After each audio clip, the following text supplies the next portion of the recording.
Financial markets పై పట్టు సాధించాలనుకునే వాళ్ళు Revanth conduct చేసే వెబినార్ కోసం ఈ నెంబర్ కి కాల్ చేయండి. నమస్తే, వెల్కమ్ టు సుమన్ టీవీ. నేను విష్ణు. ప్రస్తుతంతో పాటు amphi registered mutual fund distributor wealthy Chakradhar గారు ఉన్నారు. వారితో మాట్లాడదాం. సార్ చక్రధర్ గారు నమస్తే. సార్ నమస్తే అండి.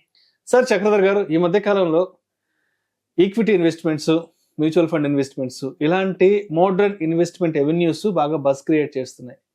అవి మాత్రమే కాకుండా ఈ మధ్య మరీ రీసెంట్ టైమ్స్ లో ఈ పిఎంఎస్ ఇన్వెస్ట్మెంట్ అనేది కూడా బాగా బజ్ క్రియేట్ చేస్తుంది. దానికి సంబంధించి మనం కూడా చాలా వీడియోస్ చేస్తాం. పిఎంఎస్ కి సంబంధించి లాస్ట్ 6-7 months నుంచి మనం కూడా చాలా వీడియోస్ డిస్కస్ చేస్తున్నాం కదా. అయితే ఎస్పెషల్లీ ఇవాళ అసలు ఈ పెన్షనర్స్ కి సంబంధించి పిఎంఎస్ ఇన్వెస్ట్మెంట్ ప్రాసెస్ ఎలా ఉంటుంది, ఏంటి, సో దీంట్లో ఉన్న లాభ నష్టాలు ఏంటనేది ఒకసారి మన ప్రేక్షకులకు చెప్పగలరు? తప్పకుండా అండి. యాక్చువల్గా పిఎంఎస్ లో కూడా మనకి చాలా ఆప్షన్స్ ఉన్నాయి. పిఎంఎస్ అనేది ఇంకా అప్పటికి కూడా కొంతమందికి అవగాహన లేదు పూర్తిగా. ఒక మంచి ఎగ్జాంపుల్ చెప్తానండి. ఇప్పుడు చూడండి, మనకి బట్టలు కొనుక్కుందాం అనుకుంటాం. మనకి బట్టలు కొనుక్కోవాలి, కుడుచుకోవాలంటే 2 ఆప్షన్స్ ఉంటాయి. ఒకటి డైరెక్ట్ గా ఏదన్నా సౌత్ ఇండియా షాపింగ్ మాల్కి వెళ్ళో లేకపోతే చర్మాస్కో వెళ్ళో రెడీమేడ్ కొనుక్కోవచ్చు. రెడీమేడ్ గా ప్యాంట్ షర్ట్ అంతే. సో అది మనకి మ్యూచువల్ ఫండ్స్ లాంటిది. మ్యూచువల్ ఫండ్స్ లో మనకి ఏమి ఆప్షన్స్ ఉండవు. బ్లూ చిప్ అంటే మల్టీ క్యాప్ లేదా large cap, small cap, mid cap అట్లా రెడీమేడ్ గా ఉంటుంది అంతే. మనకి ఏది కావాలో తీసుకోవాలి. అలాగే మనకి పెన్షన్స్ అనే టైం కల్లా మనం ఎక్కువ సజెస్ట్ చేసేది ఏంటంటే మ్యూచువల్ ఫండ్స్ లో ఇండెక్స్ ఫండ్స్ సజెస్ట్ చేస్తారు వాళ్ళ కోసంగా. లేదంటే మనకి బ్యాలెన్స్డ్ అకౌంట్ ఫండ్స్ అంటారు, అవి సజెస్ట్ చేస్తారు జనరల్ గా. సో అట్లా ఒక పర్టికులర్ ఫండ్ ని రికమెండ్ చేస్తారు మ్యూచువల్ ఫండ్స్ లో అయితే పెన్షనర్స్ కోసం. వేరే పిఎంఎస్కి వచ్చేసరికి ఏంటంటే అలా రెడీమేడ్ గా ఉండదండి. ఇది మనం కుట్టించుకున్నట్టు అవుతుంది. ఒక టైలర్ షాప్కి వెళ్ళి మన కొలతలు ఇచ్చి, చూడండి మనం రెడీమేడ్ అనగానే కొంతమంది ప్యాంట్ సైజ్ 35 ఉంటుంది, అక్కడ ఉంటే 34 ఉంటుంది, లేదా 32 ఉంటుంది, మధ్యలో 35 రాదు, 36 ఉంటుంది రాదు. సో ఇలా ఏంటంటే మనకి టైలర్ బెడ్ మాట, అంటే మనకి ఎలా కావాలో అలా చెప్పి టైలర్ కి కుట్టించుకోవచ్చు, కస్టమైజ్ చేసుకోవచ్చు. కొంతమంది పాకెట్ ఇప్పకుండా ఇష్టపడతారు. సో ఒక సెల్ ఫోన్ కి ఒకటి పాకెట్ కి అలా 2 కావాలంటారు. సో ఇట్లాంటివన్నీ రెడీమేడ్ లో దొరకవు. సో పిఎంఎస్ లో ఏంటంటే మన ఇష్టం కాండి, మనం ఎట్లా కావాలంటే ఎట్లా డిజైన్ చేసుకోవచ్చు పోర్ట్ఫోలియోని. ఇప్పుడు పెన్షన్స్ అనగానే వాళ్ళ సేఫ్టీ ముఖ్యం, చాలా చాలా ముఖ్యం సేఫ్టీ. సో అలా సేఫ్టీ ముఖ్యమైన పెన్షనర్స్ కి ఏంటంటే అందులో ఒక 50 lakhs, మీకు తెలిసిందే మనకి 50 lakhs ఇన్వెస్ట్మెంట్ చేయాలి మినిమం ఇన్వెస్ట్మెంట్ పిఎంఎస్ లో. అంటే అలాగే జనరల్ గా మ్యూచువల్ ఫండ్ రిటైర్మెంట్ అయిన వాళ్ళ దగ్గర హ్యూజ్ కార్పస్ అయితే ఉంటాయి. వాళ్ళు 50 lakhs 1 crore కూడా మ్యూచువల్ ఫండ్స్ పెడుతుంటారు. దానికి దీనికి డిఫరెన్స్ ఏంటంటే మ్యూచువల్ ఫండ్స్ లో తీసుకుంటే ఏదో ఒక ఫండ్ 2 ఫండ్లు తీసుకుంటామండి. ఒక పర్టికులర్ గా మనకి ఐసిఐసిఐ వాళ్ళది కావచ్చు, లేకపోతే ఆదిత్య బిర్లా కావచ్చు, హెచ్డిఎఫ్సి వాళ్ళది కాదు తీసుకుంటాం. ఇక్కడ ఏంటంటే అలా కాదండి. ఇక్కడ ఉన్న 25 lakhs ఒక బ్యాలెన్స్ అడ్వాంటేజ్ ఫండ్ కి మనం ఇవ్వచ్చు, కేటాయించవచ్చు. ఆ బ్యాలెన్స్ అడ్వాంటేజ్ ఫండ్ లో కూడా మొత్తం 5 ఉంటాయి. మళ్ళీ ఒకటి ఉండదు. కెనరా రిబికో వాళ్ళది ఉంటుంది, కొటక్ వాళ్ళది ఉంటుంది, హెచ్డిఎఫ్సి వాళ్ళది ఉంటుంది, ఎస్బీఐ వాళ్ళది ఉంటుంది. ఎప్పటికప్పుడు పర్ఫార్మెన్స్ బట్టి ఫండ్ మేనేజర్ మారుస్తుంటారు కూడా. సో అట్లాంటి అవకాశం అయితే మనకి అవకాశం ఉంది మనకి పిఎంఎస్ లో.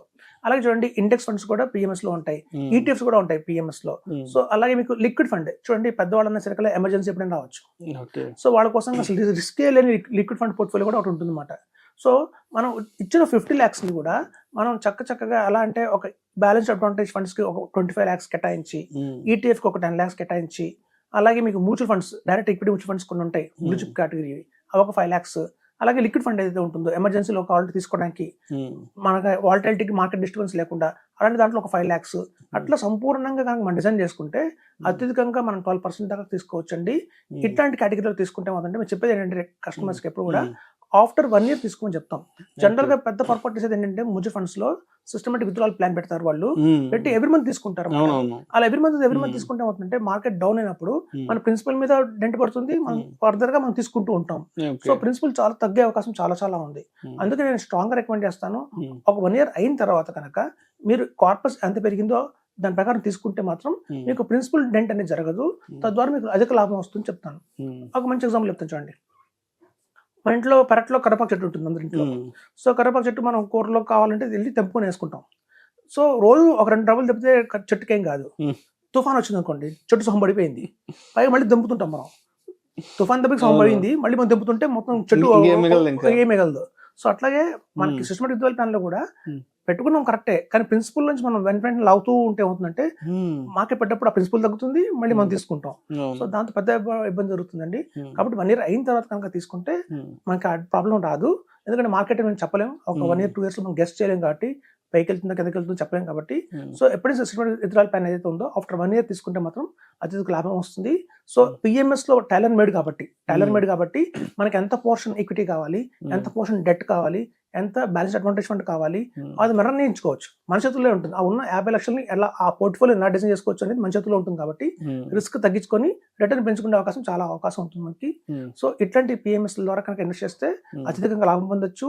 మనకే కాదు, మన జనరేషన్ కూడా ఒక మంచి అసెట్ ఇచ్చిన వాళ్ళం అవుతామని చెప్తున్నాను. రైట్. సో చక్రధర్ గారు, ఇప్పుడు మరి ఈ పెన్షనర్స్ కి ఈ పిఎంఎస్ ఏదైతే ఉందో మరి దీంట్లో టాక్సేషన్ ఎలా ఉంటుంది అసలు? ఇది యాక్చువల్గా మంచి క్వశ్చన్ అడిగారండి. ఇందులో కూడా మనకి ఏంటంటే లిక్విడ్ ఫండ్స్ అని చెప్పాము, అలాగే ఇందులో మనకి ఏంటంటే ఈక్విటీ ఫండ్స్ కొన్ని ఉంటాయి, బ్యాలెన్స్ అడ్వాంటేజ్ ఫండ్స్ కొన్ని ఉంటాయి. ఈ రెండు ఈక్విటీ కిందకి వస్తాయి. సో ఇప్పుడు మనం చూస్తే డైరెక్ట్ గా మనం మ్యూచువల్ ఫండ్స్ లో కనుక ఎట్లయితే long term capital gain tax ఉంటుందో ఆఫ్టర్ 1 year కనుక మనం విత్డ్రా చేస్తాం కాబట్టి, అందుకే సాధారణంగా నేను చెప్పేది అడ్వైజర్స్కి ఏంటంటే, నా ఇన్వెస్టర్స్ చెప్పేది ఏంటంటే మంత్లీ తీసుకుంటే ఏమవుతుందంటే షార్ట్ టర్మ్ కూడా వచ్చే అవకాశం ఉంది. ఎందుకంటే పెట్టినా 1 year అయింది, 1 year లోపల మనం ఎవరి తీసుకుంటున్నాం అనుకోండి, షార్ట్ టర్మ్ అట్రాక్ట్ అవుతుంది. సో 1 year తీసుకుంటే మాత్రం లాంగ్ టర్మ్ లోనే ఉంటారు.